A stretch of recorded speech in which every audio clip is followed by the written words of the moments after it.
आणि जेवढी जेवढी म्हाताऱ्या माणसाची आपण सेवा करू तेवढा तेवढा आशीर्वाद आपल्या जीवनामध्ये मिळत असतो.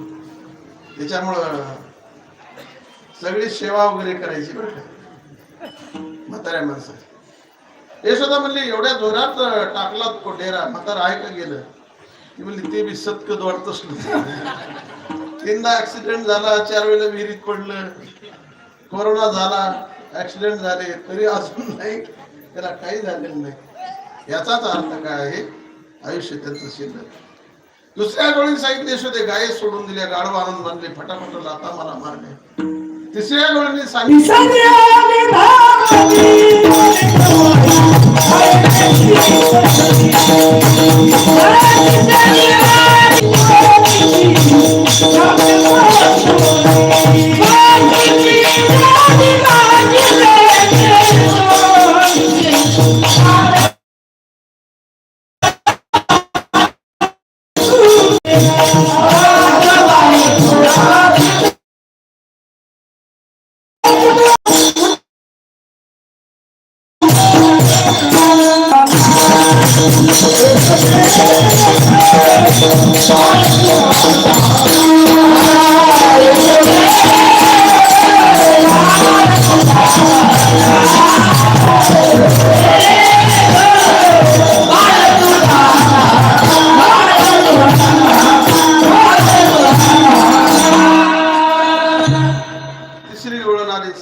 तिसरी आली धावणी आणि काय केली करणी.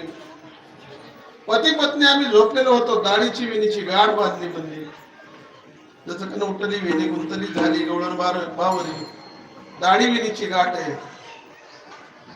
बघायला लागले तर त्यांनी सांगितलं कृष्णाला बोलवलं होतं काय? म्हणजे हो. म्हणजे मग त्याचाच पराक्रम आहे आता तो. गुरुने बाबा म्हणायचे सुदाम बाबा गाठ अशी सोडली, नको खुडले पण सुटाना. जळाना कापाना काय केल्याने सुटाना. गुरुजी सुदाम बाबा म्हणायचे लग्नामध्ये या मृत्यू लोकातल्या भूदेवाने बांधलेली गाठ ती जर सोडायची असली तर कुठं जावं लागतं? कोर्टात जावं लागतं. इथं ब्रह्मदेवाच्या बापाने बांधलेली गाठ आहे म्हणजे सुटणार नाही.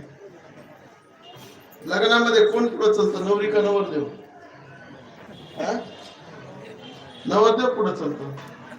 आणि दाढी विणीची गाठ आहे म्हणजे पुढं पुन्हा चालावं लागेल. नवरी पुढं आणि नवरदेव माग.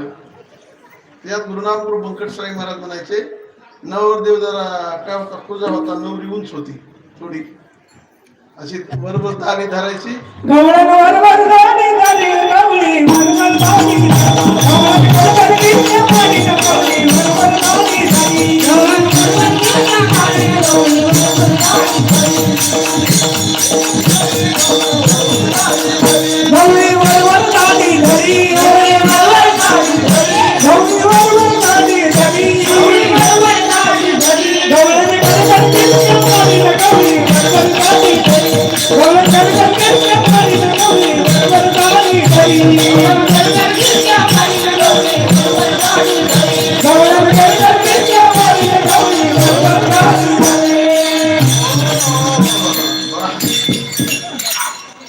असं दाढी धरायची ती.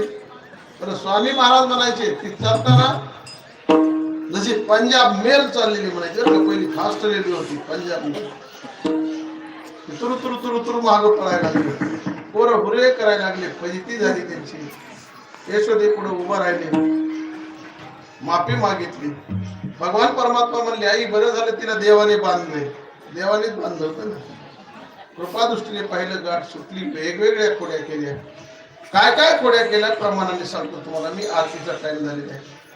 गिरी गोवर्धनेने उचलेला कार्या मास पुन्हातून आलेला जळत वनवा मुखेची प्राशी लागली तागा सो चिरून साडी लावून कपट्या मांबळ बटरा दिले प्रियदान शोषली पुतना विषय पाजिताची सण उकळी बांधिता पटले विमला अर्जुन लक्ष्मी मृतिका वदनी तत्विली भूनी हो. आणखी एकेने नवलाव केला काला वाटिता विधाता ठकविला भाग निदिता तो वत्से गोळ घेऊन गेला त्रिसाच्या पनिती होऊन टिलावू खोड्या केल्या. यशोदा त्रस्त झाली आणि मालकाला सांगितले पूर्ण गावात ठेवायचं नाही, शाळेत पाठवा. त्यावेळेच्या शाळा म्हणजे गाई घेऊन शेतात जायचं. नंदराजाने ऑर्डर काढली, कृष्णासह सर्व गोपाळाने गाय घेऊन शेतामध्ये जायचं. भगवान परमात्म्याने फॉरवर्ड केली ती ऑर्डर कुणाला, सगळ्या गोपाळांना.